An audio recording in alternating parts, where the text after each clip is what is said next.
And most of you probably have the minutes from the last meeting. I'd entertain a motion to approve those. This is Jason. I'll make that motion. I have a motion. Do I have I second it. a second by Stacy? All in favor, let it be known by saying aye. Aye. Okay, minutes are approved.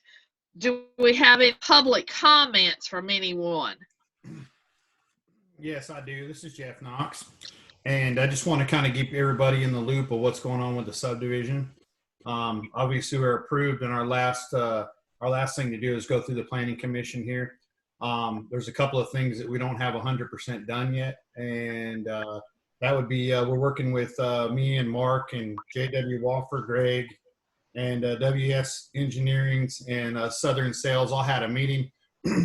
We're trying to get the everything together for the actual. They're doing a hydraulic model for the sewer system to actually find out exactly to make everybody happy with what we need and make sure it can flow what we need it to flow and all that stuff. So that hydraulic model is being worked on for everybody, including Mr. Chun, also for John Chun, to make sure that we don't take all the sewer from him also. So that's the only, everything else we have in place, that everything everybody's asked for, it's all that's done.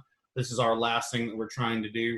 And so we're working on that, and hopefully we'll have something here within the next 2 weeks or so. All that should be finished.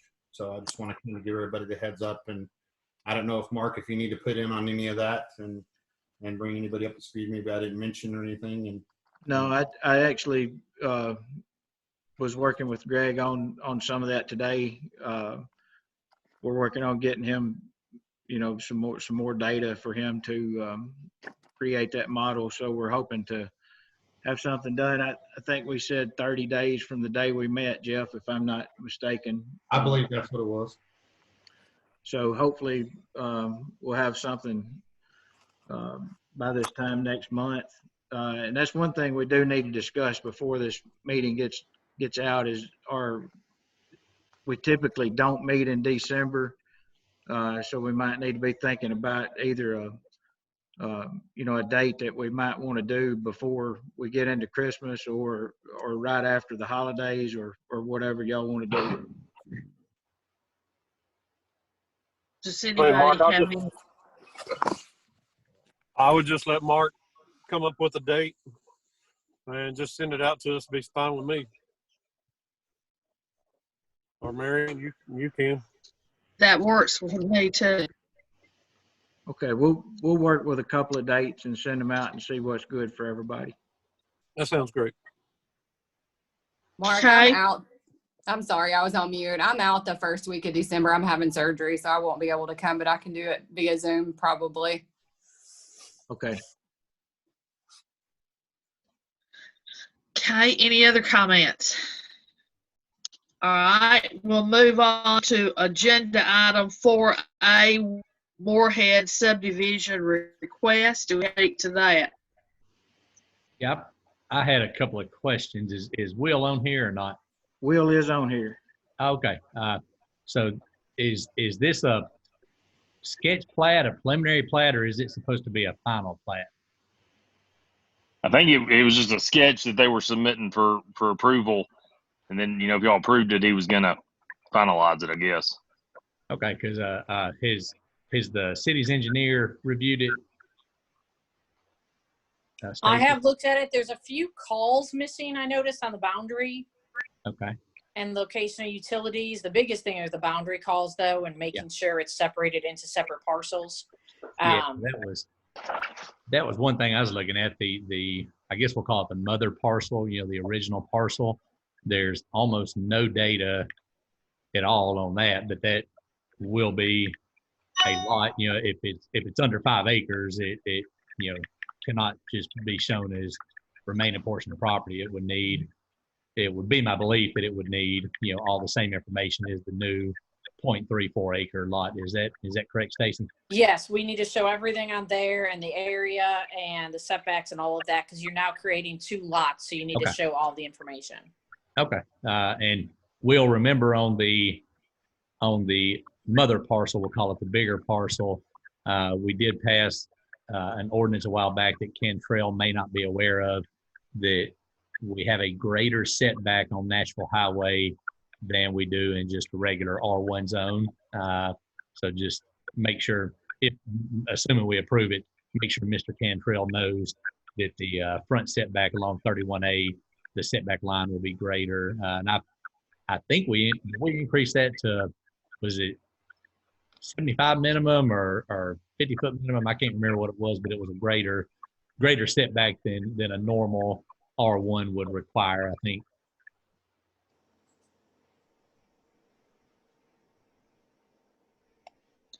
I can't remember exactly what that was. Yeah, I just remember we increased it or we had a minimum along the highway that it couldn't, go under, just But planning for. I'll check possibility. that out. I'll check that out and get with Will and Okay. his surveyor and make sure that gets on the final for y'all to approve. Okay. And Hey, one other question, because Go ahead. the original lot is so big, is there any need for any stormwater calculations or anything on this, or is it okay because the mother parcel is still such a large parcel?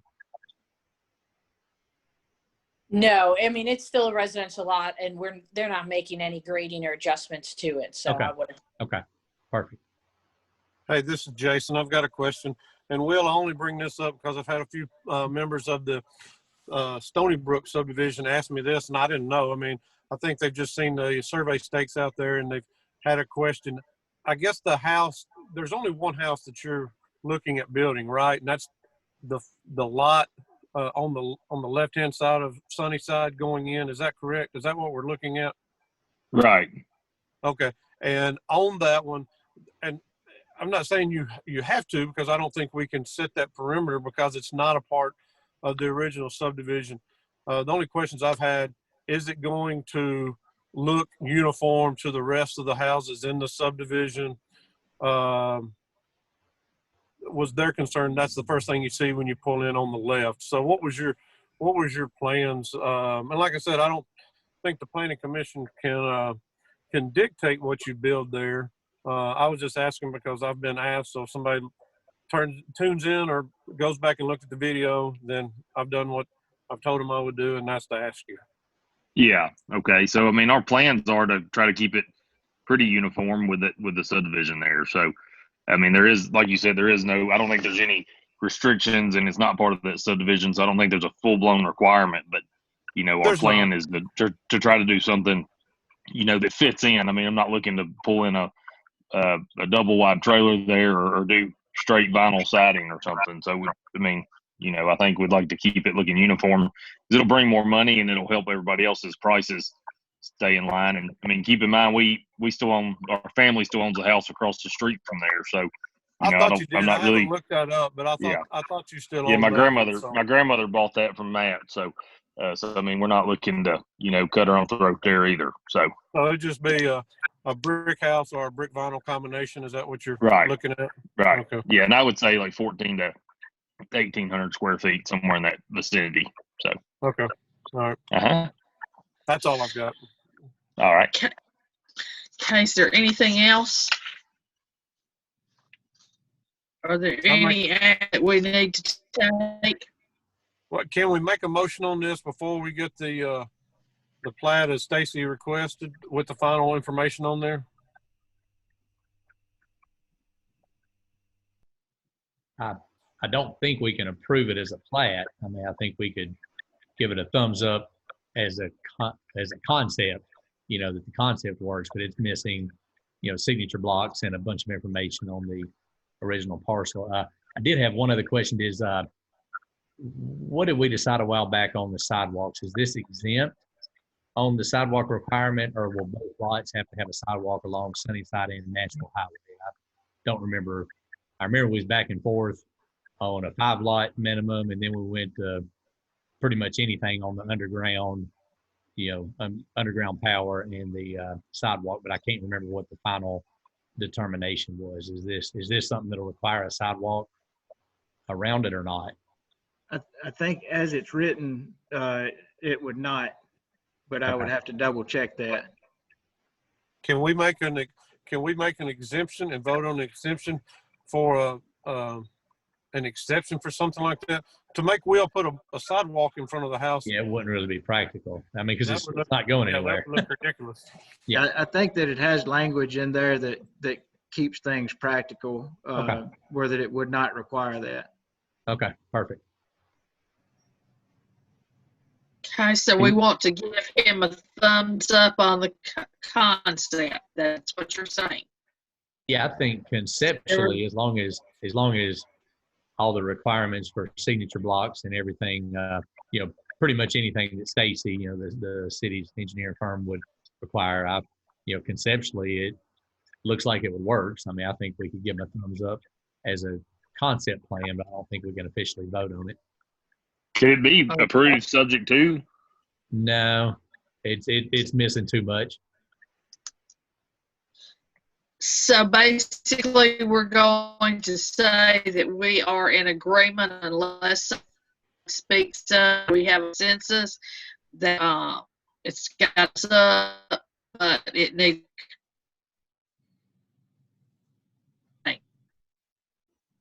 Everybody, I can't hear any.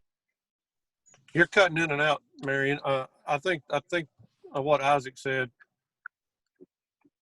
is okay with me as far as giving him a thumbs up. This is Jason. This is Okay. Todd. Marion, I think maybe the simplest thing to do would just be to vote to defer it and just have it come back. I mean, we'll need to do a plat approval, so we'll need to see that extra information on there. And he doesn't need a concept plan or sketch plan approval for this. So I think the simplest thing would be just to defer it till next meeting and then presumably approve it with the information on it. Thank you. Do I have a motion to defer? I would make that motion to defer you hear this me? to the next meeting. I have a motion to defer to the next meeting. Do I have a second? I second it. I have a motion and a second. All in favor say aye, or you Aye. can put the little raise your hand down at the bottom. Aye. Aye. I've raised Thank- my hand. Okay. Thank y'all very much. Let's move to the Dollar General rate plan. Mark, This is one we talked about last month where for the overhead electric that's on that one side, right here, this little piece was showing as underground. And we discussed last month for them to be able to do it as they've done it, they would need a revised site plan. And this is that revised site plan that shows this as overhead. And then we subsequently, we furthermore said that we were going to create something that eliminated that issue in the future, and we'll be getting something out to y'all and advertising that amendment to the regulations. But this is that revised site plan that makes everything right with the current Dollar General store. okay, do I have a motion to approve the revised site plan? So move. I have a motion. Do I have a second? I'll second it. I have a motion and a second. All in favor, let it be known by saying aye. Aye. Aye. It carries. We'll move on to agenda item River Forest Landscape Plan. I do have Doug Schenkel on here if anyone's got any questions. This is one of the items that was noted that we still needed to approve for the River Forest site plan, which was the landscape portion of it.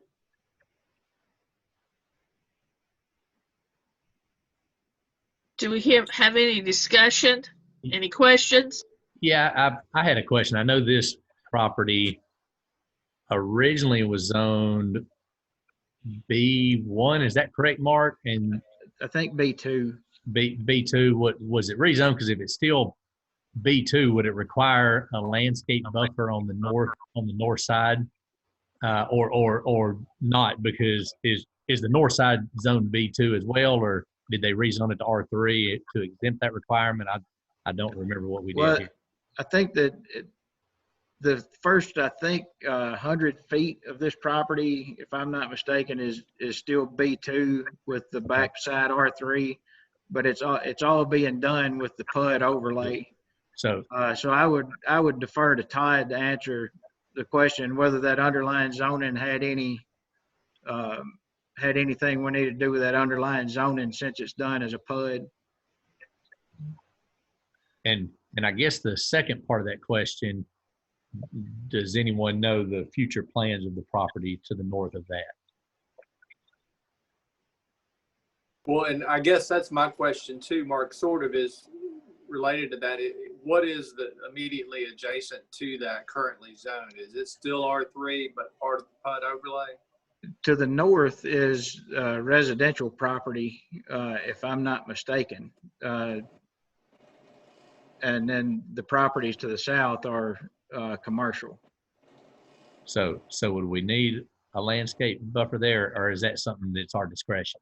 I think we need a landscape buffer between the adjacent residential, not necessarily within the PUD. I'm not sure exactly where we're talking about without seeing the entire development, but it would be the if north. it's an adjacent parcel that's residential, I think we'll need that buffer between those shown there.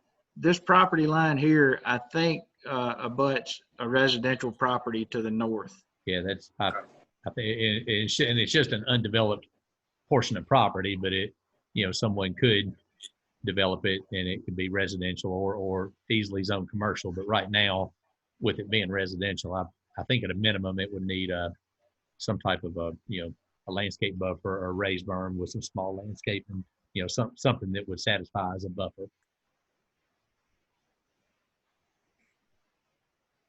Hey guys, it's Doug Schenkel. I've got my engineer Reagan Smith on there.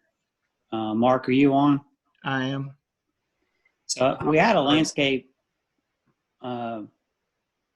architect specialist do all this design with Reagan Smith, and I know we were going back and forth following your ordinances, but Mark, when we went back through, and I probably did 3 or 4 revisions to this to add plants and make sure we cover the ordinances. But Mark, do you know the ordinance that we followed?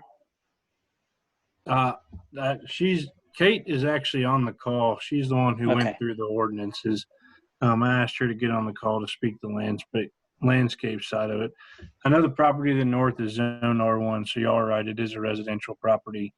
But Kate, did you see anything in the ordinance that specified that we had to have a buffer against an existing residential property? Hi, first of all, nice to be here. I'm looking through the landscape ordinance that's that's in the same document as the zoning ordinance. And really, let me look through it. Yeah, I think we had something, or have had something that would require it, at least on that first 100 foot, that would have the underlying commercial zone or B, the B. Anytime there's a B zone abutting an R zone, in the past we've always required some type of a landscape buffer for the separation there. But to me, it don't make sense just to do 100 foot of it. I would either do it all or none. To me, it seems like a transitional screening or buffer will be required to the northern property just because it's a vacant residential lot, and this would fall under like a multifamily, or higher density. Okay. It just says densely planted strip of at least 10 feet in width. And then it goes into a little specific about how many trees or percentages of trees planted, maybe deciduous, things like that. So are y'all open to putting a landscape buffer on that northern property line? So we're all on the same page. We're speaking about from basically the front of the property to right here where the end of the townhomes are. Is that correct? Yeah, and it would be more for the benefit of the adjoining property. I think that's the intent when we have talked about that before. It's just a screen. But does how the ordinance is stating right now, does it say that is required? I think it is. We've asked other people to do that when a B zone butts up to an R zone. Now this is our first.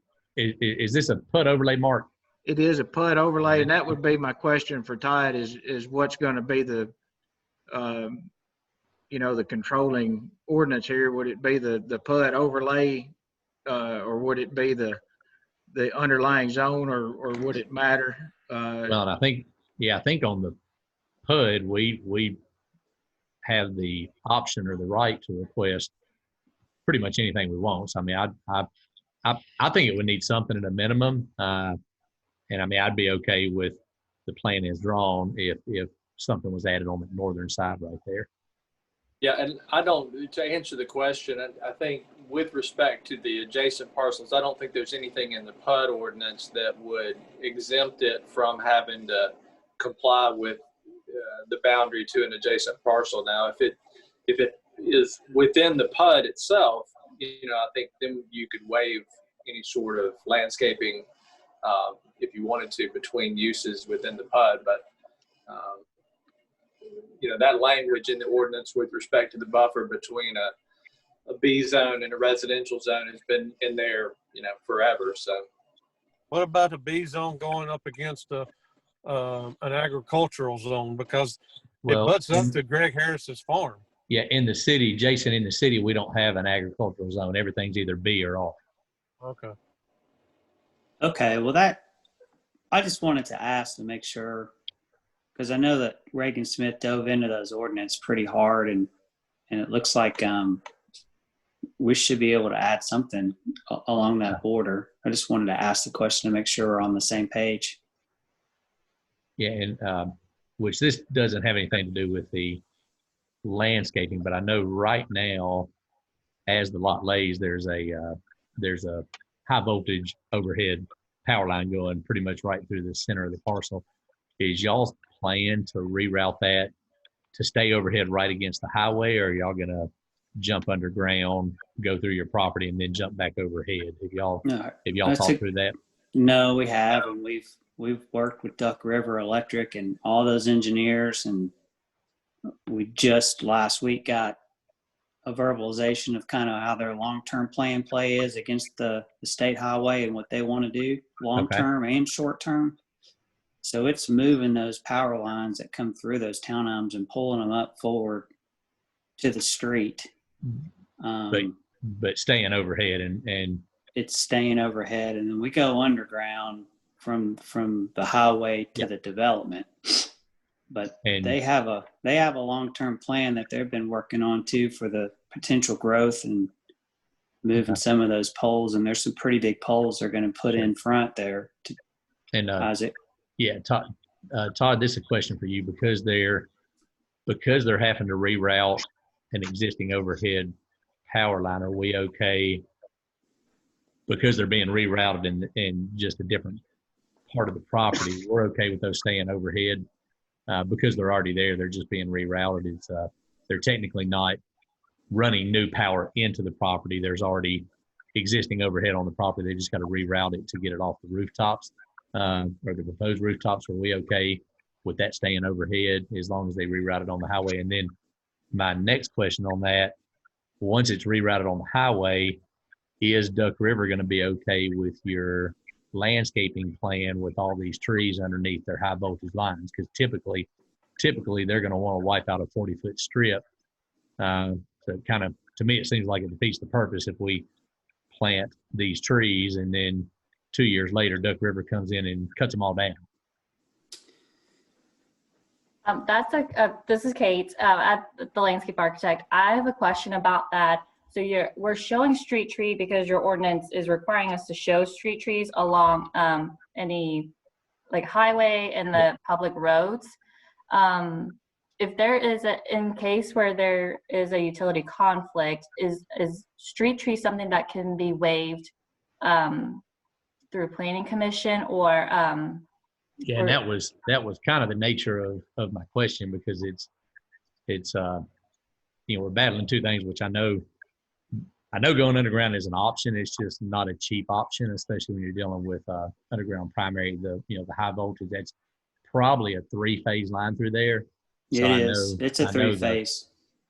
I know it's possible, but the cost of it is would not help y'all a bit to do that. But if we allow you to reroute it and stay overhead, and if we approve this plan as it's drawn, this plan in a year is going to be completely voided, because Duck River is going to send their crew in and just mulch them trees down to nothing. In fact, Duck River may not even let you plant. This is Mark Merrill with Reagan Smith. I know a few months ago when we originally started talking about this in the PUD discussion, we brought up that there's going to be a power line rerouted there and that we didn't want to show trees. And the response we kind of got was, well, it's in the ordinance. So I think we're both kind of on the same page here, is that these trees are theoretically, if we go underground or overground, I still don't see them allowing us to plant anything. In fact, I think right now they're shown as a small shrub instead of a tree.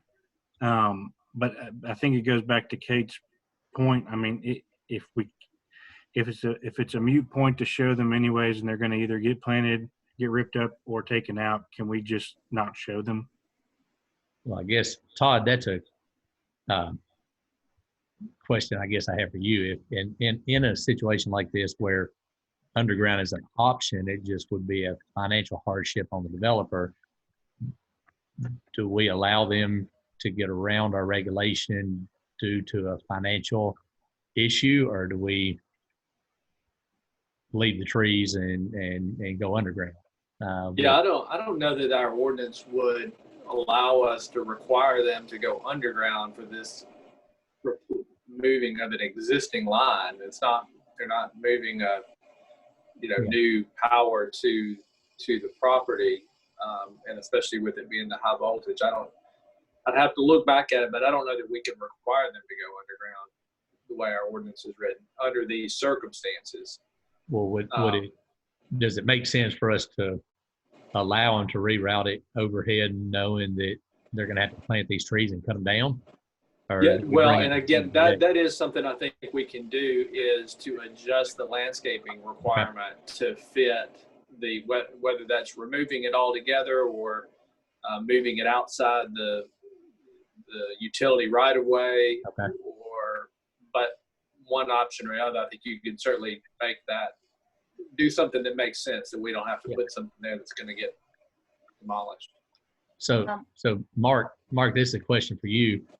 Can y'all get back with Duck River and see what they will allow, so we can keep some type of landscaping or a berm with some short shrubbery there?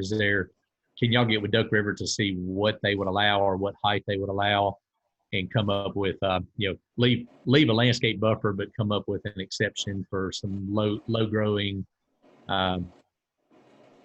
plants of some kind that Duck River would be okay with? Yes, and the another caveat to throw on top of that is right behind that electric easement is the existing water line that runs along Horton Highway. So you're going to be dealing with 2 utility easements on that side. So I see somebody running a hand up and down the left side of that road. That right there is really our viable strip for showing any type of screening, to where I think we could get any height associated with it. Okay. But yes, we can easily reach back out to Duck River and see what, if any, they allow within their easement, under their line, certain height restrictions, even if it's just a 4-foot dirt berm or something like that. Okay. We'll reach back out to them and find out. And I think that would be that'd be the most practical thing to do. Okay. I think that if we can just give some kind of aesthetic visual with some landscaping to keep it from going straight to pavement, Yeah. I think that's what we're trying to do is give it, a nice visual aesthetic from the highway. Okay. Okay, what's your pleasure? Well, I would say What with would you those, like? with those two amendments, could we approve it subject to maybe Stacy and Mark just reviewing an amended plan that would be okay with Duck River, that would still have something along the highway and something new along the north side? I think with those two additions or amendments, I believe the rest of it, as long as Stacy's okay with it, I think the rest of it would comply. Okay, I have that as a motion. Sure. I second it. I have a motion and a second. All in favor, let it be known by saying aye. Aye. Aye. Any opposition? Motion carries. Moving down to other business. Anybody have any other business? Mark, any updates on I would like to say, Go ahead. I was going to say there's going to be a meeting, or that started at 6:30, and Hugo has been given he is going to be given an award. So I'm going to be cutting out of here. Anybody who wants to come on down. Okay. Now, what did you want to say, Isaac? No, I was just going to ask Mark if there was any new updates on the sewer, or just the same as last month. Basically the same as last month. Like Jeff mentioned earlier, we're going to be, I'll be working with J.R. Wofford to create a hydraulic model to kind of show the capacity of our current infrastructure with our current plans, based on everything that's been approved thus far, to try to give Jeff and his development some kind of idea of what they would be looking at in subsequent phases, as far as what the need there would be with the collection system. Okay. Okay. Can I get a motion to adjourn? Sure. I'll make that motion. Thank you. Do I have a second? I second it. I don't have a second. I have a motion and a second, and we're going to adjourn and talk. How's that?